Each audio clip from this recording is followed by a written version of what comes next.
नमस्कार साथियों, रंगमंच संवाद श्रृंखला के दूसरे भाग में मैं अखिलेंद्र आप सभी का स्वागत करता हूं। आज हम प्रोफेसर मलिक से अखिल भारतीय रंगमंच के अंतर्गत मराठी के नाटककार विजय तेंदुलकर के द्वारा रचित नाटक खामोश अदालत जारी है के दूसरे भाग पर संवाद करने जा रहे हैं। कल जो हमने बात की थी, समाप्त हुआ था पहला अंक। सुग्गा बोला ओरी मैना, क्यों गीले हैं तोरे नैना। तो मैना जवाब देती है, लेके उड़ा कोई मेरा घरोंदा, लेके उड़ा मेरे दिल की चैना। यानी स्त्री का जीवन प्रारंभ से लेकर स्त्री छोटी हो या बड़ी, कम उम्र में प्रेम करे या प्रौढ़ावस्था में प्रेम करे, हश्र उसके प्रेम का एक ही होता है। हमारा समाज आज भी स्त्री की स्वतंत्रता को एक खोल की तरह, एक कवर की तरह इस्तेमाल करता है, जो तमाम तरह की सामाजिक विद्रूपताओं को ढकने का काम करती है। यानी उस खोल का समाज इस्तेमाल कर सकता है।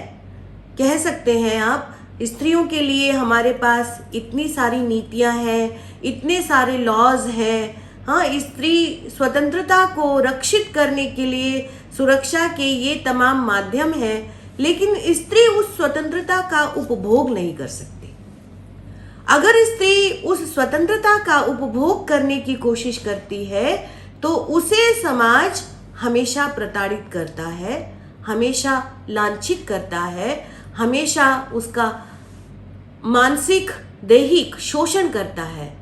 अपने द्वारा बताए गए खोल को उड़ाकर समाज स्वयं अपने लिए भले ही कितनी तालियां पीटता रहे, लेकिन इस सारी धरती पर आज भी कोई एक समाज ऐसा नहीं है जहां स्त्री पूर्णतया स्वतंत्रता का अनुभव करती हो, उसके बोध का स्वतंत्रता हिस्सा बनी हो। पश्चिमी सोच ने बड़े गर्व के साथ स्त्री मुक्ति के आंदोलन प्रारंभ किए और सिर उठाकर यह स्थापित करने की कोशिश की कि स्त्री को आर्थिक रूप से सक्षम बना दिया जाए तो स्त्री स्वतंत्रता का उपभोग कर सकती है। लेकिन हमारे यहाँ इसके विपरीत था।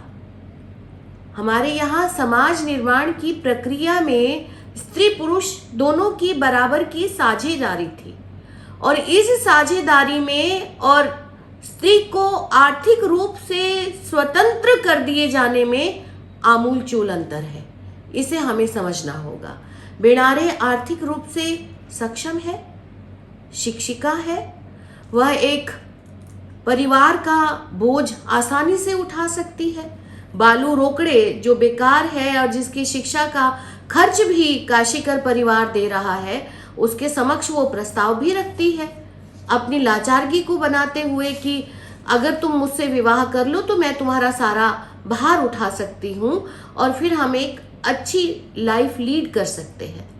लेकिन समाज उसे भावात्मक रूप से, विचारात्मक रूप से, दैहिक रूप से, मानसिक रूप से प्रताड़ित करने में ही अपने आप को धन्य मानता है, अपने आप को सही समझता है।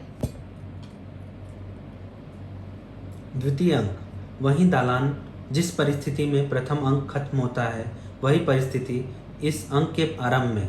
काशीकर मंच पर मेज के पास रखी हुई कुर्सी पर न्यायाधीश की गंभीरता और रोब से बैठे हुए अभियुक्त मिस बेराड़े।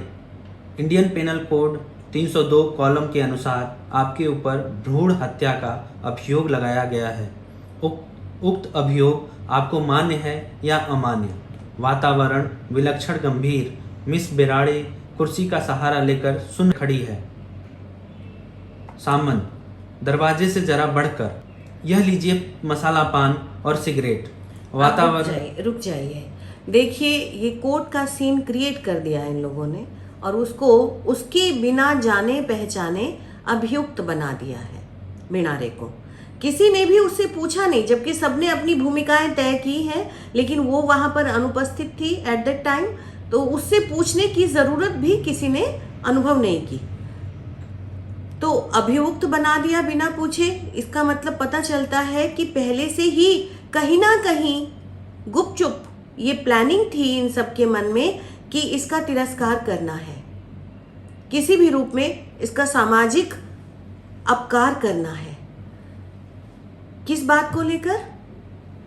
इसमें आपने पढ़ा ना कि पहले की स्थिति जैसी ही स्थिति है जी। कोई परिवर्तन नहीं है। और पिछले भाग में भी हमने देखा ना, कितनी बार कहता है सुखात में, तुम्हारा बचपना ये कब तक बना रहेगा।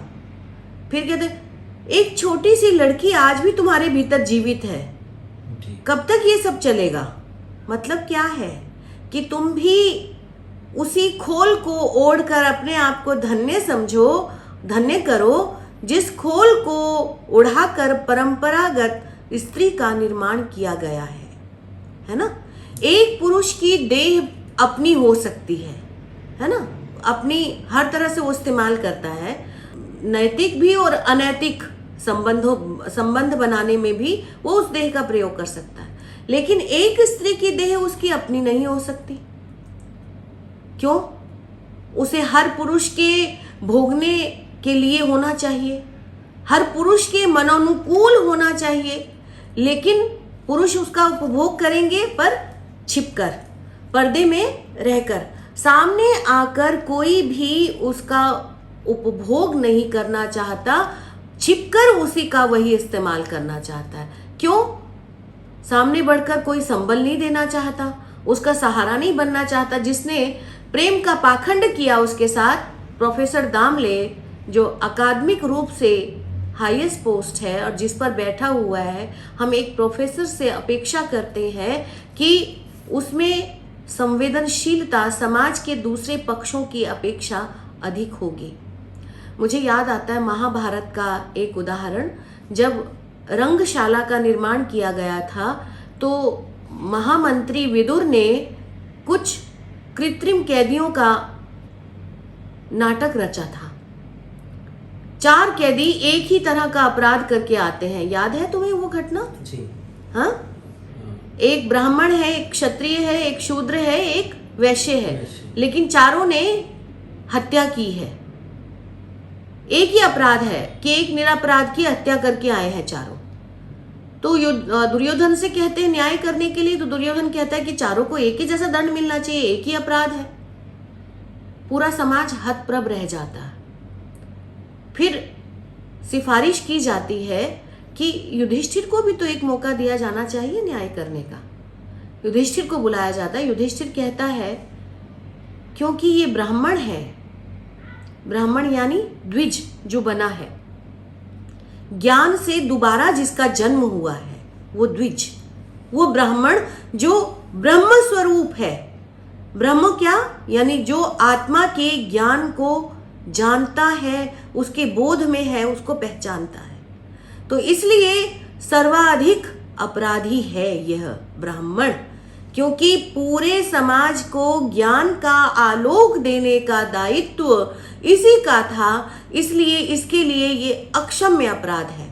पर हमारी परंपरा में ब्राह्मण को क्या नहीं दिया, फांसी नहीं दी जा सकती है ना, मृत्यु नहीं दी जा सकती, मृत्यु दंड नहीं दिया जा सकता ब्राह्मण को। इसलिए हम इसको मृत्यु दंड नहीं देंगे, लेकिन इसको हम आजीवन कारावास देंगे। आजीवन कारावास यानी पूरा जीवन आज के बाद इसका इसी सोच में गुजरेगा कि जिस निरपराध व्यक्ति की मैंने हत्या की थी, क्या वो समाज के लिए एक सही मार्ग था, इस चिंतन में गुजरेगा। दूसरा जो क्षत्रिय है कि समाज की रक्षा करने का दायित्व उसका है। जब रक्षक ही भक्षक हो जाए तो अपराध बड़ा हो जाता है। लेकिन क्षत्रिय 24 घंटे चिंतन नहीं कर सकता, 24 घंटे क्षत्रिय ज्ञान के आलोक से दीपित नहीं रह सकता, इसलिए उसका अपराध थोड़ा कम हो जाता है। हो सकता है किसी की रक्षा के लिए इसने उसकी मृत्यु को अनिवार्य माना हो, या समाज की रक्षा के लिए अनिवार्य माना हो, तो उसको वो कहता है कि 25 वर्ष कारावास में बिताने होंगे, ब्राह्मण से कम।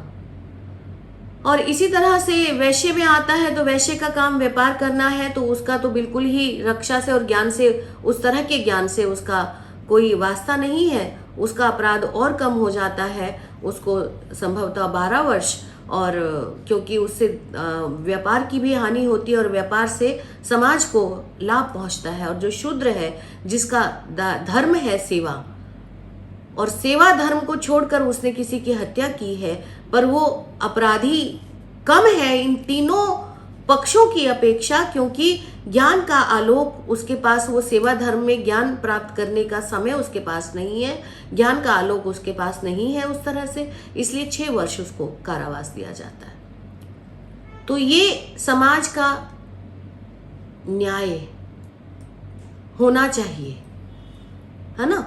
तो वो पुरुष जो है अपनी देह को अपनी देह मान सकता है, स्त्री की देह को भी अपने उपभोग के लिए मानता है।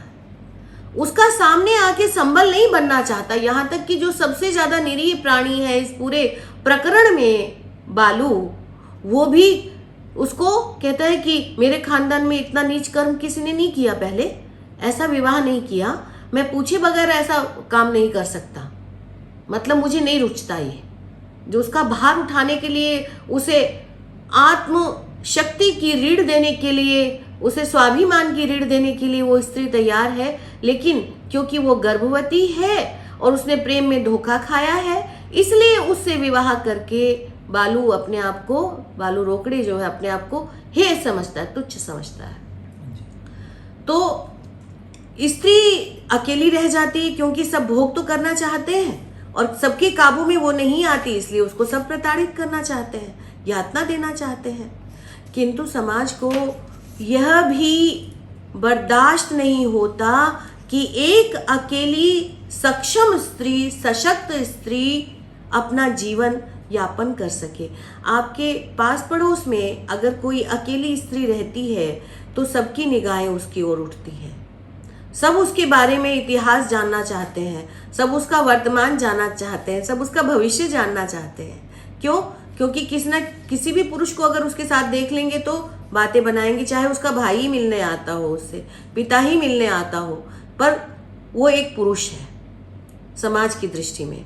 तो जहाँ समाज में स्त्री को इस तरह से देखा जाए, उसके अकेले रहने को, उसकी हंसी को, उसके आनंद को, उसकी खुशी को, उसके भावोच्छ्वास को, उसके खेलने को, उसके गाने को, उसके मस्ती करने को समाज कैसे बर्दाश्त कर सकता है?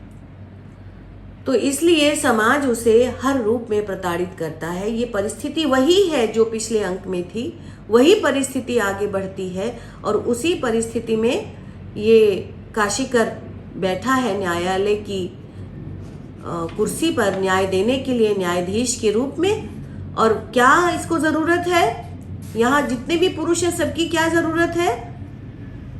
सिगरेट और पान की। यानी एक नशे में डूबकर ये लोग न्याय करने के लिए उतरे हैं। न्यायालय का खेला एक नशे में डूबकर है, जहां हमें चेतना के आलोक से आलोकित होकर न्याय करने की जरूरत है, वहां ये नशे में डूबकर सबकी जरूरत है। और देखिए, वो तो अपनी भूमिकाएं निभाने में भी पाइप मुंह में लेके जब वो आता है पोंक्षे, तो एक बहुत बड़ा साइंटिस्ट दिखता है। यानी पाइप दबाता हुआ मुंह, होठों से सिगरेट पीता हुआ, धुआं उगलता हुआ, वो हमें साइंटिस्ट दिखता है। जो कितनी बदसूरती की बात है समाज की दृष्टि से। हाँ, अब यहाँ पर सब पान लेते हैं, सामंत जो लेके आए, लेकिन नहीं लेती तो बेणारे नहीं लेती। इसलिए वो आत्मचेतस है, प्रबुद्ध है, लेकिन उसकी प्रबुद्धता, उसकी आत्मचेतना समाज को गवारा नहीं है।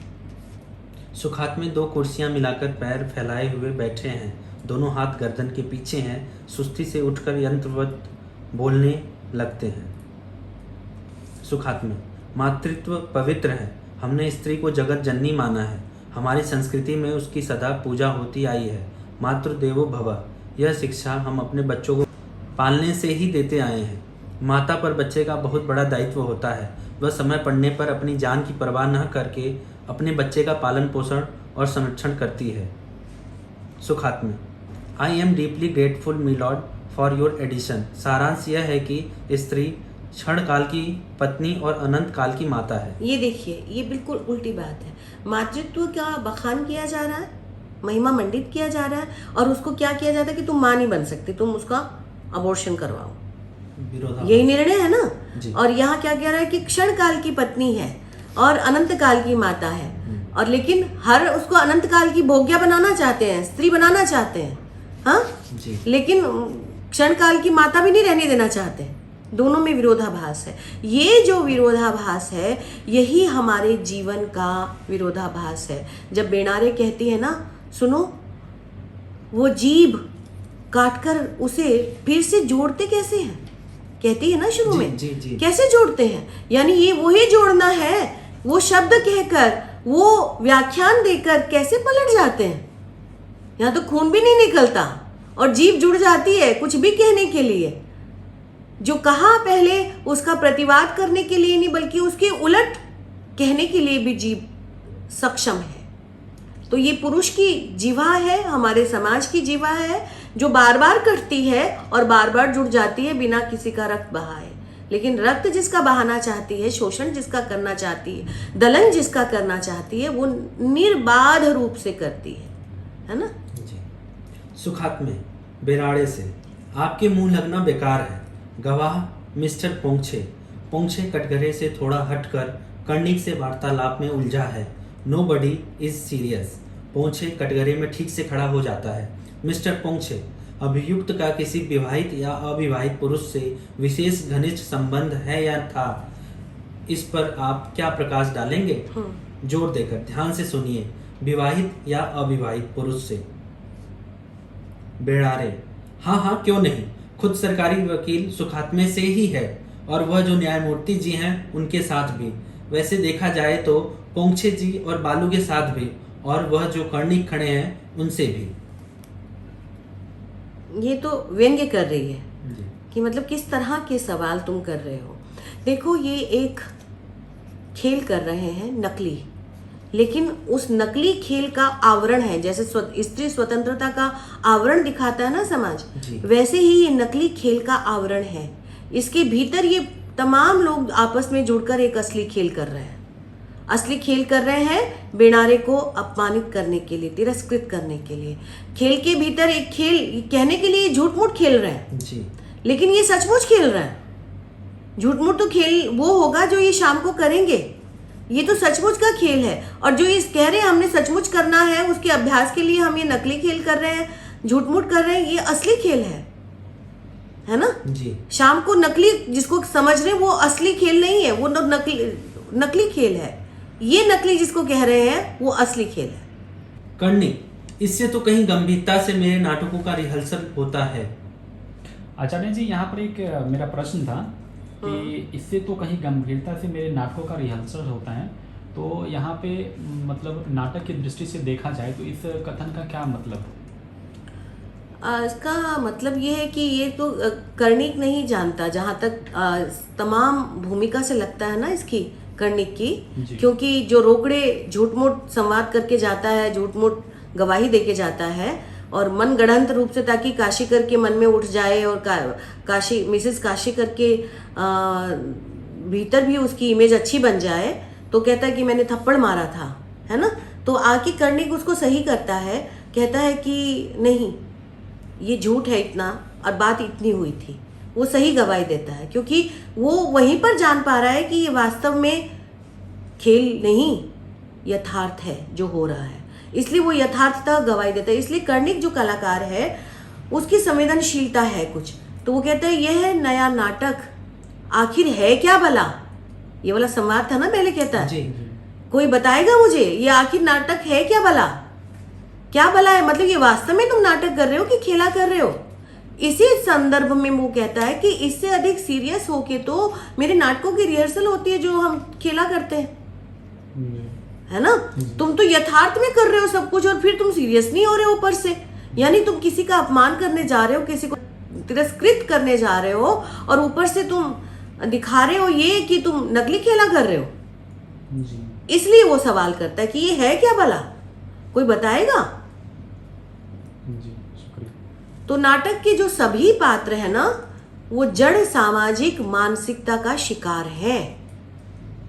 कर्णिक समझ रहा है, जब उसने देख लिया कि ये सच में ही बेनारे को अपमानित करने के लिए है, तो पोंक्षे भी कहता है ना, जब पोंक्षे की गवाही आएगी, तो आप क्या मुझे इतना छिचोरा समझती हैं कि मतलब मैं उस स्त्री से विवाह कर लूं, उस लड़की से? उसने कहा था कि समझदार परिपक्व होनी चाहिए, तो उसने कहा हाँ है एक परिपक्व लड़की, आप क्या विवाह करेंगे उससे? पर उसके वो किसी से गर्भवती है। तो कहता आप क्या मुझे इतना छिचोरा समझती हैं? यानी एक पुरुष जो 1000 लड़कियों को भोग चुका है, 1000 स्त्रियों को भोग चुका है, और वो विवाह करने जाता है एक कुमारी कन्या के साथ, वो अपमानजनक नहीं है। एक स्त्री, एक लड़की ने, एक युवती ने प्रेम में धोखा खाया, और जो उसका प्रेमी था वो अपने सामाजिक दायित्व से, उस लड़की के व्यक्तिगत दायित्व से भाग जाता है, हाथ उठा देता है कि मैं नहीं उठा सकता ये दायित्व, खाली भोग कर सकता था, है ना। तो वो लड़की चाहती है कि अपने प्रेम के प्रतीक को, बच्चे को मैं क्यों सजा दूं? इसलिए क्योंकि बच्चे को तो माँ भी चाहिए, पिता भी चाहिए, घर भी चाहिए, संरक्षण भी चाहिए, आश्रय भी चाहिए। इसलिए वो सामाजिक विधान में एंटर करने की कोशिश करती है, लेकिन उस सामाजिक विधान में कहीं कोई पुरुष तैयार नहीं है ना। कर्णिक इस बात को समझता है, उसके बावजूद भी उसका पौरुष उठता है बार बार। उसके मामा का जो परिचय देता है आके, जो 15 वर्ष की अवस्था में उसने प्रेम किया था, पहला अपरिपक्व प्रेम किया था, उसका भी परिचय कर्णिक देता है ना। तो एक पुरुष पितृसत्तात्मक मानसिकता है जो जड़ प्राय है, जिसमें जंग लगा हुआ है। वो वैसी ही कुंडी है जिसे खोलने की कोशिश में उंगली दब जाती है, कट जाती है, स्त्री आहत होती है, यातना उसको सहनी पड़ती है ना, उत्पीड़न उसका होता है। तो यही प्रश्न है उसका। कर्णिक का जी। काशीकर, नहीं जी, एक बार तो इसे जरूर ही पूरा कर दो, जब छेड़ दिया है तो फिर पीछे क्यों हटें? सुखात्मे, आपकी कनखुदनी के मिलने का मिलॉर्ड। फिर आवाज बदलकर वकीलाना शैली में, मिस्टर पोंक्षे कटघरे से निकलकर बाहर खड़ा था, हड़बड़ाकर कटघरे में वापस आ जाता है। आपको कभी अभियुक्त के रहन सहन में कोई चीज चुभी थी? सुखात्मे, महत्वपूर्ण तथ्य हाथ लगने के उत्साह में, गुड, अब आप बैठ सकते हैं mister Ponkshe, the great scientist, our next witness. Ponkshe, yes, तमाम चीजें। सुखात्मे, जैसे? पोंक्षे, अभियुक्त के दिमाग में कई बार मुझे कुछ गड़बड़ महसूस हुई, यानी कई बार उनका व्यवहार ऐसा रहा कि जो मेरी समझ से बाहर था। Sukhatme, for example? Ponkshe, for example समझ लीजिए कि जैसे एक बार उन्होंने मेरी शादी तय कराने के लिए, और वैसे इस वक्त भी देख लीजिए, यह पागल खाने के पेशेंट की तरह जीभ निकाले हुए खड़ी हुई हैं। बेड़ारे झट से जीभ भीतर कर लेती है। सुखात्मे, महत्वपूर्ण तथ्य हाथ लगने के उत्साह में, गुड, अब आप बैठ सकते हैं मिस्टर पोंक्षे। यानी एक विचारशील, पढ़ी लिखी, समर्थ शिक्षिका को, कमिटेड शिक्षिका को, बहुत प्रतिबद्ध है वो अपने काम के प्रति, है ना। उसका व्यवसाय ऐसे नहीं मिला है उसे, उसका चयन है वो, उसका जीवन है वो, तभी वो अपने सारे दुखों को दबाकर अपनी बच्चियों को पढ़ाती है। जी।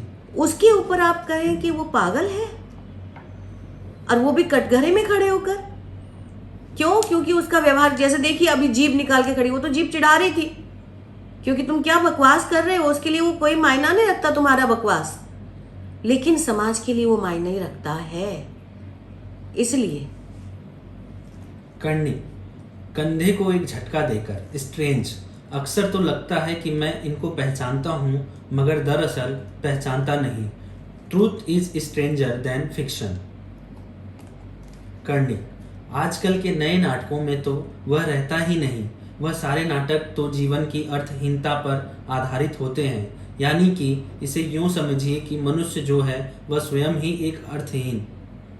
अब देखिए, ये कलाकार है क्योंकि, इसलिए सत्य भी कह रहा है कि स्वयं ही अर्थहीन है, इसलिए उसकी क्रियाएं सत्य कैसे हो सकती हैं? हम समझते किसको, किसके माध्यम से? आपके कर्मों के माध्यम से, आपके व्यवहार के माध्यम से। लेकिन वो कह रहा है कि आज के नाटकों में यानी आज के साहित्य में जो प्रचलन में है वो तो अर्थहीनता, व्यर्थता बोध, जी यही सब दिखाया जाता है। कोई भी वस्तु अगर उपभोग की ही मात्र बना दी जाए तो उसकी व्यर्थता स्वयं सिद्ध होती है। ये बात जान लीजिए। जब तक कोई चीज आपको प्राप्त नहीं है तभी तक उसका प्रेम भी, तभी तक उसका महत्व है। जब तक कि वो प्राप्त नहीं है, आप प्रत्याशा में आगे बढ़ते हैं तो आपको वो बहुत कुछ लगता है, लेकिन जिस दिन वो प्राप्त हो जाती है ना मंजिल और आप उसका उपभोग कर लेते हैं, उस दिन उसका महत्व खत्म हो जाता है। रोटी के लिए इंसान कितना प्रयत्न करता है, लेकिन जब रोटी मिल जाती है तो रोटी का महत्व खत्म हो जाता है, उसके तमाम चीजें तब तक। आचार्य जी, इसमें जो करनी का कथन है कि मनुष्य जो है वह स्वयं ही एक अर्थहीन, हाँ, अर्थहीन प्राणी है, क्योंकि वो जो सोचता है वो करता नहीं, जो करता है वो होता नहीं, जो दिखता है वो वास्तव में होना नहीं चाहता, जो होना चाहता है वो हो नहीं पाता। क्यों? क्योंकि उसने दोगलेपन को, दुचित्तेपन को प्रारंभ से लेकर आखिर तक अपने व्यवहार में परिणत किया हुआ है। हमारी तमाम जो सामाजिक मान मर्यादाएं हैं उनमें ये दुचित्तापन आपको दिखेगा। तभी मैंने कहा ना कि सब उस स्त्री को भोगना चाहते हैं, लेकिन छिपकर, पर्दे के पीछे रहकर। ये दुचित्तापन नहीं तो और क्या है?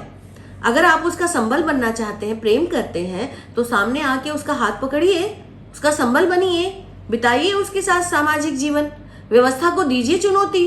लेकिन आप उसके लिए तैयार नहीं हैं। आप चाहते हैं कि आप सब कुछ कर भी लें, हाँ, मीठा मीठा गप और कड़वा कड़वा थू। ये है दोगलापन। काशीकर, यह तो बस यही मुझे सख्त नापसंद है। मनुष्य का कोई न कोई ध्येय होना ही चाहिए। बिना किसी ध्येय के इंसान नहीं, चूहा है।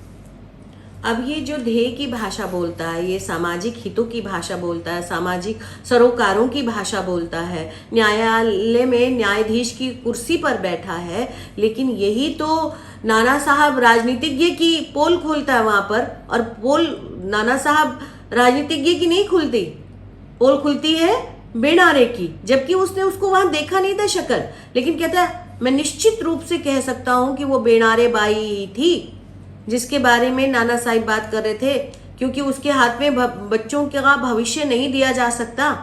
क्यों नहीं दिया जा सकता? उसके गर्भ से बच्चों को क्या लेना देना? कौन सी स्त्रियां मां नहीं बनती? बनती है ना सभी। जो बनना चाहती है सभी बनेंगे। वो बनना चाहती है तो क्या अपराध है? उसने कोई उसके लिए इतनी मैटरनिटी लीव मांगी है कि पढ़ाई लिखाई सब ताक पे रख दी हो? उसने कौन सा कहा कि मैं 10 साल तक छुट्टी पे रहूंगी फिर भी मुझे नौकरी से नहीं निकाला जा सकता?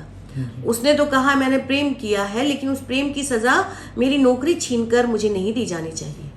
वो मेरा व्यक्तिगत जीवन है, वो मेरा व्यक्तिगत मामला है। मैं उसकी छाया तक भी बच्चों पर नहीं पड़ने देना चाहती।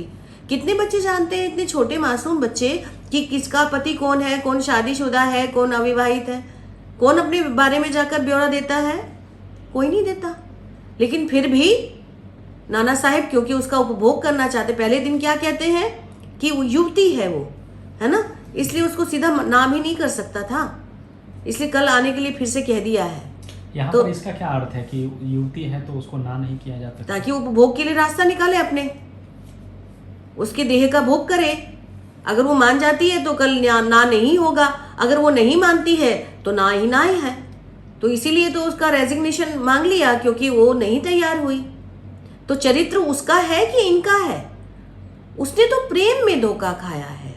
जिसकी श्रद्धा से पूजा की, जिसको सर्वोच्च समझा, बौद्धिक कुशलता पे जिसकी आकर्षित हुई, जिसको समझा कि ये समाज को सुधारने के लिए, उसके प्रेम में उसने धोखा खाया है ना।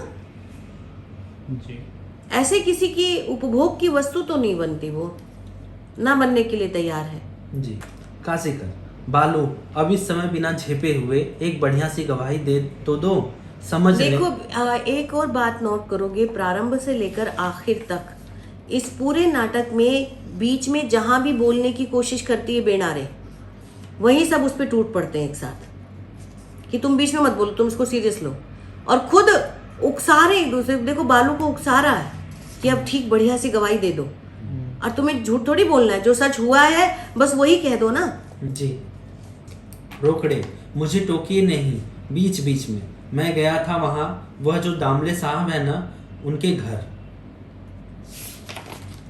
काशीकर, बहुत रस ग्रहण करते रहे हैं पर ऊपरी दिखावे से।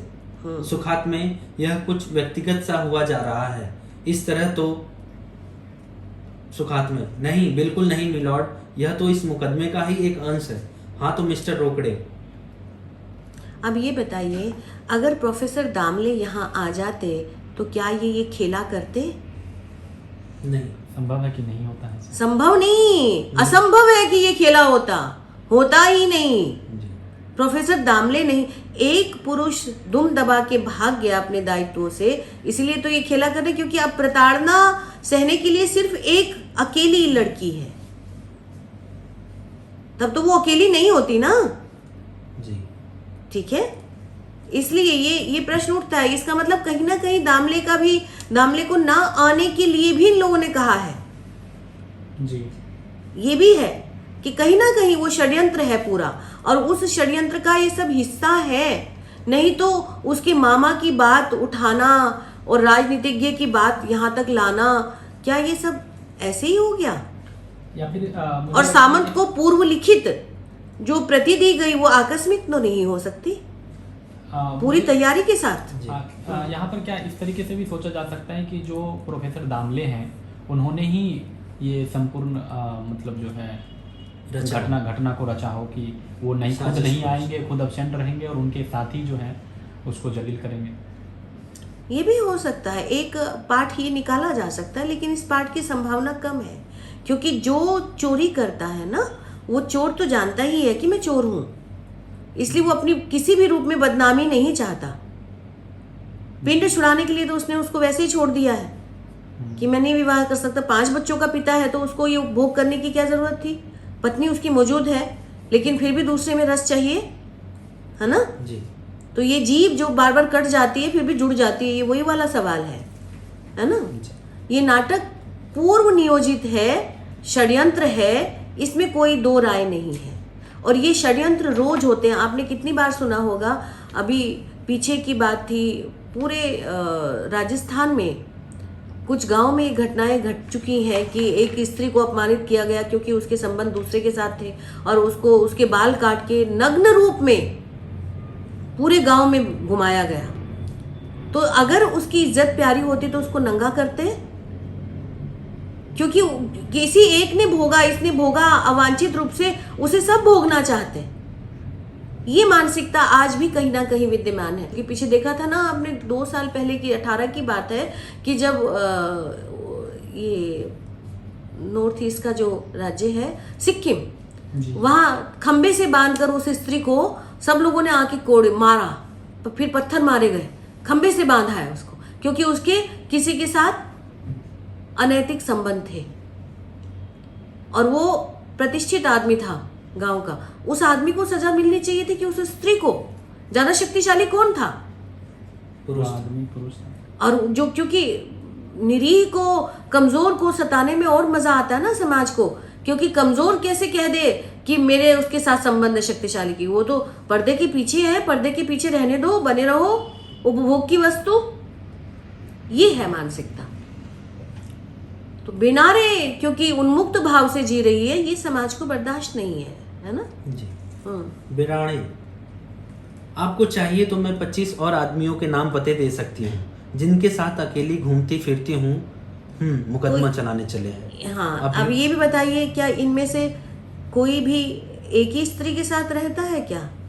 कितनी स्त्रियों के साथ, कितनी शिक्षिकाओं के साथ, अगर वकील है तो कितनी लॉयर्स के साथ, वो अगर जज, वो तो समाज सेवी है, तो समाज सेवा किसकी कर रहा है?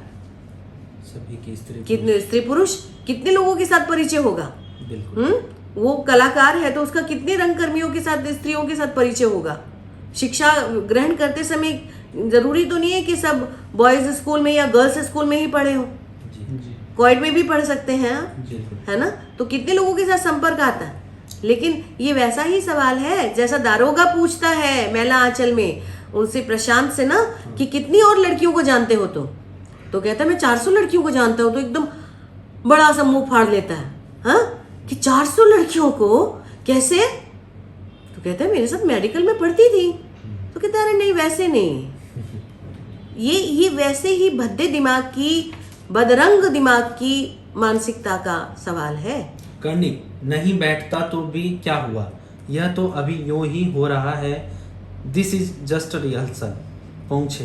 हाँ, this is just a rehearsal. इस षड्यंत्र को करने वाले भी ये लोग हैं, है ना, बनाने वाले भी ये लोग हैं, और इसको यहाँ प्रेजेंट करने वाले भी ये लोग हैं, लेकिन भोगने वाली एक मासूम युवती है, भोगेगी एक मासूम युवती। देखो इसका परिणाम किसी पे कुछ होता, आखिर में उसको छोड़ के चल देते हैं ना। पहुंचे। Yes, this is just a game. खेल है यह तो, यहाँ कौन सीरियस कोर्ट चल रहा है। सुखात में, बस आज तो मजा आ गया, चलाए रखो। ये जबरदस्ती वो हैरेसमेंट अनुभव कर रही है बिनारे, लेकिन ये जबरदस्ती कि चलाए चलो बस। बहुत अच्छा लग रहा है, चलाए चलो, तुम तो जम गए आज। अब तो बड़ा मजेदार हो चला है भैया, यह पहले नहीं लगता था। सुखात में रुकने मत देना, चलाए चलो। काशिकर, कोई परेशानी की बात नहीं है सामंत, यह तो प्रैक्टिस ही है, असली तो रात में है। सामंत, और ये बिल्कुल उल्टा है। सामंत को तो ऐसा समझाया गया ना, वो अपने निश्चल भाव से कह रहा है, लेकिन उसको ये समझाया गया है कि ये नकली है, जबकि ये असली है। जो रात में होने वाला है वो नकली है जी। सामंत, वह शायद वहां गए हैं भीतर, मैं खुद ही ले लेता हूँ शपथ। तुरंत डिक्शनरी उठाता है और उस पर हाथ रखता है।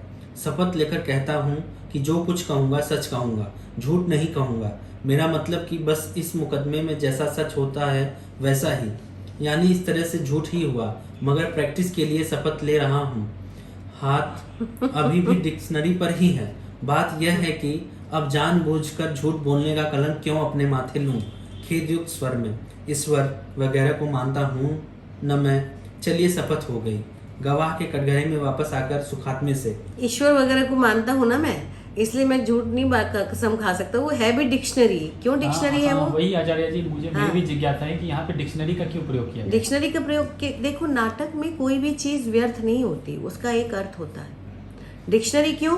क्योंकि ये तो उपभोक्तावादी मानसिकता में पले बढ़े लोग हैं, जो हमारी उच्च मध्य क्लास या उच्च क्लास कहलाती है। प्रोफेसर हुए, वकील हुए, जज हुए, कलाकार हुए, ये सभी उपभोक्तावादी पश्चिमी मानसिकता में पले बढ़े पके लोग हैं।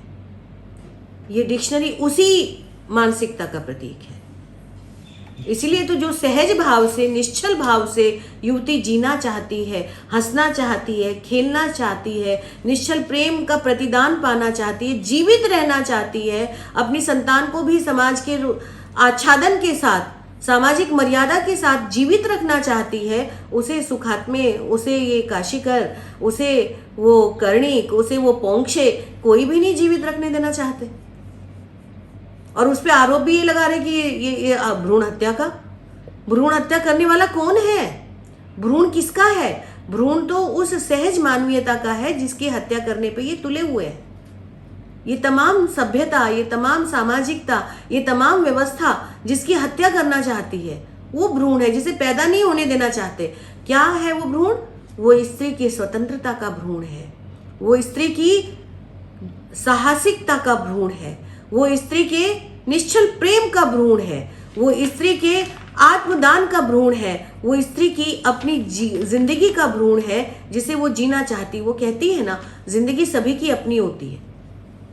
अगर आज मैं खत्म कर दूं तो क्या कोई मुझे कल जिंदगी देगा? बिल्कुल सवाल है ना। तो इसलिए, लेकिन स्त्री को उस तरह से जीने देने का अधिकार ये समाज नहीं देता।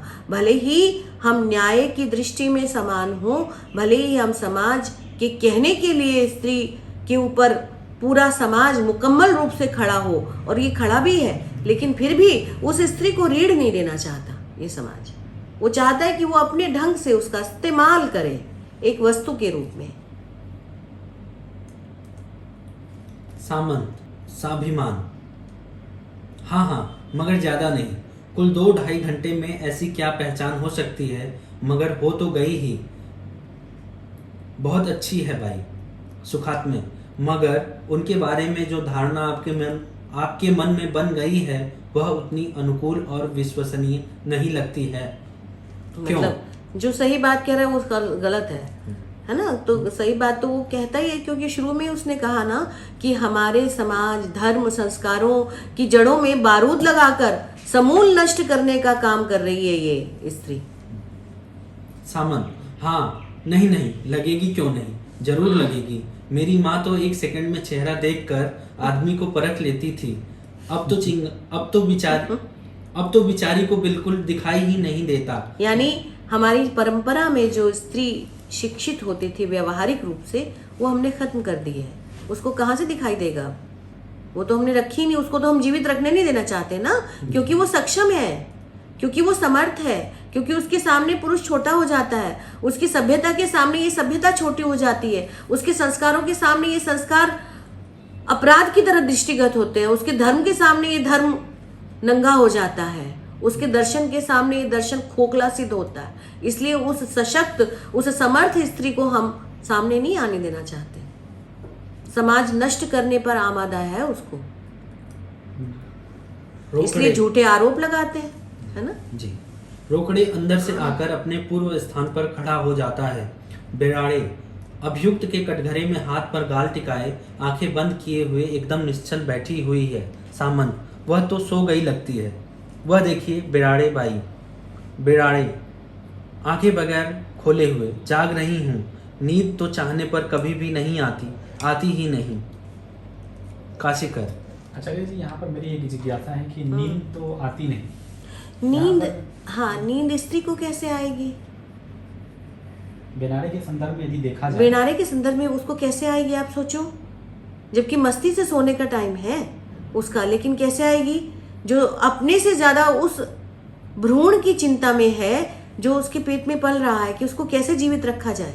नहीं तो रोकड़े जैसे कमजोर, है ना, बिल्कुल पिलपिले चिपचिपे व्यक्तित्व के साथ वो विवाह का प्रस्ताव रखती, लेकिन वो उसके लिए रखती है ना, कि तुम्हें भी मैं स्वाभिमान की रीढ़ दे सकती हूँ, मैं तुम्हारा पूरा भार उठा सकती हूँ। कब तक मिसेस काशीकर के टुकड़ों पे पलोगे?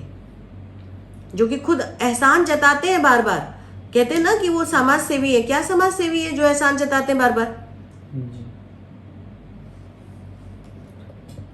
काशीकर, सिर पर आंवले का तेल ठोकते जाओ सुखात में, बिल्कुल अंदर तक जज्ब हो जाने दो। मैं तो वही करता हूँ। फिर चाहे कितनी भी टेढ़ी सामाजिक समस्या क्यों न हो, आंवले का तेल सिर में दबाया और लेने लगे खर्राटे।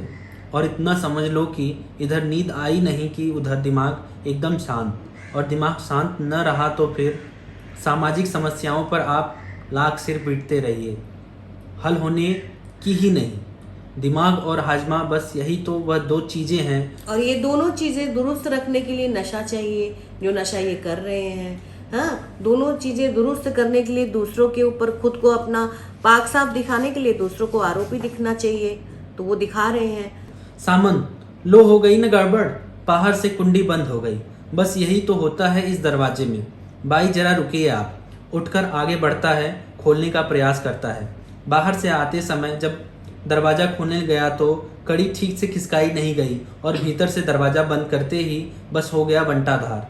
हुआ जेल खाना हम लोगों का। यह तो तय है इसका। अब तो चाहे सर पटक कर रह जाइए, यह दरवाज़ा खुलने का नहीं। मज़े की बात तो यह है कि ऑफिस बंद होने की वजह से इस समय बाहर कोई होगा भी नहीं जो दरवाजे को खोल दे। दरवाजे को बार बार धक्के देता है, झकझोरता है। धत तेरे की बेराड़े से। बाई, जब आपने कड़ी खींची थी तभी गलती हो गई। यह बिल्कुल किनारे तक खिसका देनी चाहिए थी। फिर खींच कर देखता है, कोई फायदा नहीं होता। हार कर किनारे हट जाता है। देखिए, हाँ, बेनारे बाहर निकलना चाहती है कि तुम करो ये तमाशा। तुम्हारा क्या अधिकार है कि मुझ पर इस तरह से आरोप लगाओ, या मुझे इस तरह से सामाजिक रूप में बिल्कुल मर्यादाहीन दिखाओ, दर्शाओ, है ना? तो इस वेदना से आहत होकर वो बाहर निकलना चाहती, जाना चाहती। लेकिन इस समाज की व्यवस्था में, इस क्रूरतम व्यवस्था में जब एक बार एंटर हो जाता है कोई, वो बाहर नहीं निकल सकता। वो या तो लहू लुहान करके मार दिया जाता है, समाप्त कर दिया जाता है, या फिर तमाशा बनाकर बार बार तमाशा बनाने के लिए छोड़ दिया जाता है। क्योंकि बेनारे बार बार तमाशा बनने के लिए तैयार नहीं है, इसलिए बेनारे बाहर जाना चाहती है, लेकिन बाहर का रास्ता बंद है। ये व्यवस्था ऐसी है जहाँ एंटर तो होता है इंसान आनंद के साथ, सुख के साथ, है ना, लेकिन बाहर निकलने का रास्ता दूसरे तय करते हैं, क्योंकि दूसरे उसका रास्ता रोककर खड़े हो जाते हैं। तो जब पोंक्षे की और बालू रोकड़े की गवाही होती है और वो सचमुच में बेनारे के साथ गुजरे हुए घटनाक्रम को बयान करते हैं, तब बेनारे अपने आप को बेइज्जत अनुभव करती है और वो कहती है तुम ये बकवास करते रहो, मैं बाहर जाती हूँ, जाना चाहती हूँ, मैं नहीं रुकूंगी यहाँ, लेकिन वो निकल नहीं पाती। इस तरह से एक मासूम, एक निरीह स्त्री को घेरा जाता है कि वो ना तो अपनी रह पाती, ना वो समाज की हो पाती।